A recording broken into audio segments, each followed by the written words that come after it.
magandang hapon mga kalapatids. So, kauwi ko lang ngayong hapon na to. So, pagpanik ko dito sa loft dahil magre-refill ako ng tubig. So, yung tinos natin nakauwi na yung tatlo. So, yung isang nag-overfly natin, actually, matagal lang rumoronda sa akin to. Pinakawalan ko sila nung nakaraang buwan. So nagtaka ko, lumayo sila, dumayo. Tapos nagtataka ko bakit halos isang oras hinintay ko, hindi pa rin bumabalik. Umabot ng 2 oras, 3 oras hanggang inabot na ng hapon. Bandang alas 3. So isa pa lang yung umuwi nung bandang alas 3. Nagtataka ko bakit ganun. So inabot na ng alas 4, alas 5, pa isa-isa yung dating nila. So hanggang sa nakompleto bago magdilim, 5 yung nakauwi. Tapos yung isa nga hindi nakabalik. And then ngayon, pagpanik ko dito sa loft, eto, bumalik mga kalapatids. Possible na huli ito mga kalapatids.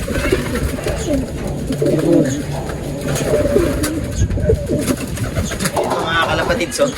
Possible na huli tapos kinulong. And then akala niya mababatcher niya na, so pinakawalan. Young bird kasi ito ng winter race mga kalapatids, so NDR race. JPRC. So hindi ko na kailangan tingnan to sa logbook dahil kilala ko yung ibon. Ayun mga kalapatids. Grabe, pinakawalan. So amuyin natin mga kalapatids. Talagang inaalagaan mga kalapatids. Amoy ano pa? Amoy shampoo pa mga kalapatids. Ayan. So pinakawalan niya mga kalapatids. So i-reveal natin yung nito, yung linyada nito mga kalapatids. Yung lolo't lola niya mga kalapatids, si Salpok. And then si Hooters. So ibig sabihin yung nanay niya is inbreed. Ayan mga kalapatids.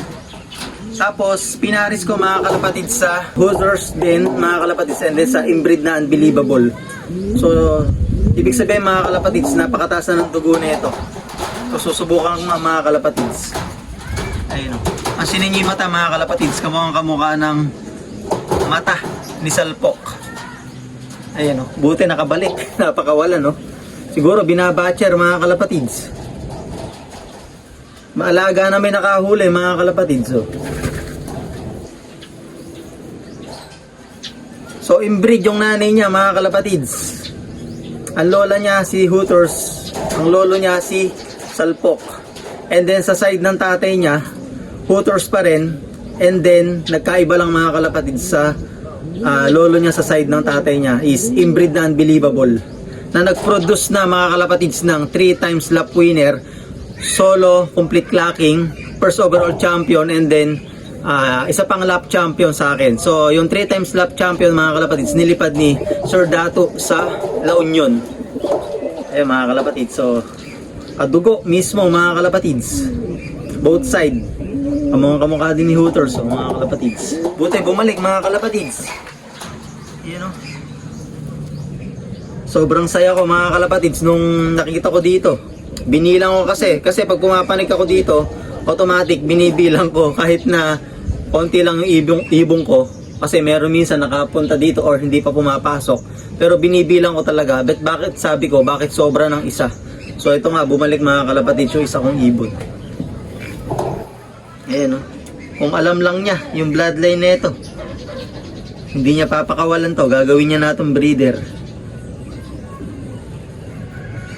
Ayan, napakasaya mga kalapatids, nakabalik yung isang ibon natin.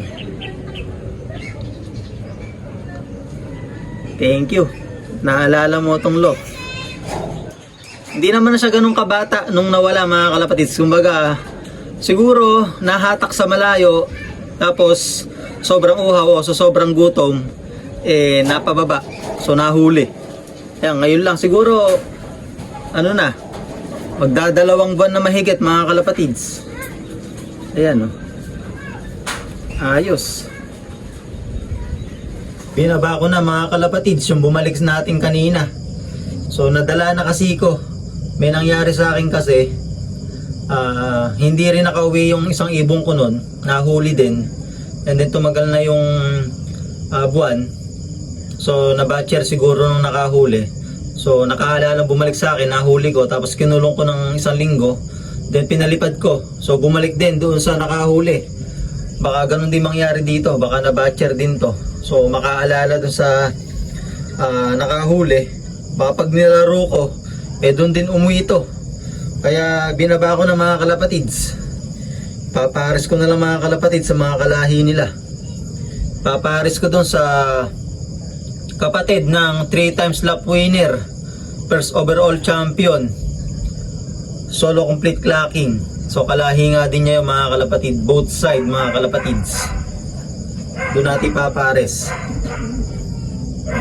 Kaya binaba ko na, dito ko na lang ilalagay sa breederan. Pagugulangin ko pa ng konti kasi medyo bata pa to. Kasi sayang pagka bumalik din doon sa nakahuli, hindi natin mapapakinabangan. Solid naman na yung dugo nito mga kalapatids. So huwag tayong mag-keep pagka yung dugo hindi natin pa nasubukan. So katulad nga ng nakapasok dito, maganda na, kaya pwede siyang i-keep kahit di ko inilaro. So sa iba, mataas ang standard, hindi nila i-keep to, yung mga ganitong hindi pa nailalaro. Kasi ito, kaya ko naman naisipang gawing breeder, para maparami ko pa yung mga lahi ng Hooters line ko dito.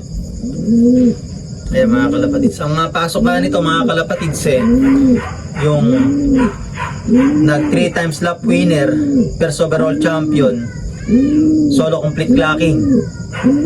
Nakapasok din dito yung Katbalogan Daybird natin, at saka yung Santa Margarita Samar. So 2 beses tumawid ng dagat mga kalapatids. Ayan. Nakapasok nga din dito mga kalapatids yung nagpo-produce ng lap champion. So si lap champion natin nakapasok din dito, yung dugo nun. Kaya umikot na nga lang mga kalapatids yung dugo ng mga nanalo sa akin dito, at saka yung latest achievements ng mga lahi natin sa La Union nakapasok din dito. Kaya para sa akin pwede siyang i-keep. So sa iba hindi nila i-keep yung ganito dahil matataas na nga yung standard nila pagdating sa pag-aalaga ng kalapate. So sabi nga talagang mahabang panahon ang gugugulin mo para makuha mo ulit yung yung mga tamang pairing. So ayan mga kalapatids, sa itsura na ito, sa panglabas ng itsura niya mga kalapatids, kamukhang kamukha nga niya si Hooters. Sa mata naman kamukhang kamukha niya si Salpok, yung super set natin, overall champion. Sa katawan naman nakakuha kay lap champion, yung lap champion ko ng Tagudin Ilocos, Young Bird All Bird. Ganito yung mga size nila mga kalapatids. Yun nga, inuulit ko mga kalapatids, hindi ko na ilalaro to kahit young bird siya. Baka nga bumalik lang to sa nakahuli pag inilaro ko. So mas maganda mapakinabangan ko kaysa makinabang iba mga kalapatids. Ayan. Buti nakabalik. Kaya may naamoy mga kalapatids yung shampoo ginamit nung nakahuli. Ugali ko yan mga kalapatids, pagka meron pumapasok sa loob ko kahit hindi ko ibon, lagi kong inaamoy. Tungo ko kasi masusuri, tsaka sa panglabas na anyo niya, sa pangamoy tsaka sa panglabas. Tinitingnan ko kung malinis yung yung kuko tsaka balahibo. Ibig sabihin nun, yung nag-aalaga naglalaro din sa mga club, kumbaga nakangarera mga kalapatids. Sa amoy naman, pag amoy hindi mo mawari o amoy basta hindi mo mawari yung amoy, hindi nag-aalaga yun. Pero pag naamoy mo yung amoy shampoo, alam naman natin yung amoy ng shampoo ng mga kalapate na ginagamit natin. Kung di man shampoo na ginagamit na pang kalapate, malata yun. So inaamoy ko nga mga kalapatids. Ayan, amoy na amoy yung ginamit na shampoo sa ibon natin. So dito ko na siya ilalagay mga kalapatids. Yun. Paparis ko yan mga kalapatids doon sa kapatid mismo nung first overall champion. Nakadugo din niya both side. Yung nag first overall 3 times lap winner, solo complete clocking. Bali ito is apo na lang ni Salpok. Ito apo ni Salpok. Yung nag first overall, anak ni Salpok yun. Kaya pwede ko siya ibalik sa kapatid mismo. at sa iba pa nating inbreed dito. So, ayun mga kalapatids, malapit na rin yung karera, kaya abot din ng Tosco, tsaka tinitingnan natin yung mga flyers natin madalas, kumbaga tinututukan natin. Tatlo nga lang yung hinugot natin mga kalapatids na panglaro ng summer. And then pagkatapos ng summer race, yung NDR race naman mga kalapatids. And then continuous pa rin yung breeding ko dahil meron pa akong 5 GRPC South 1 million guaranteed, tsaka JPRC 3 million guaranteed. And then baka kumuha pa kami ng aking partner ng 4 na CL. So 2 million o baka mag 3 million guaranteed na rin mga kalapatids. So yun mga kalapatids, hanggang dito na lang. Na-share ko lang sa inyo yung nangyari sa ibon natin.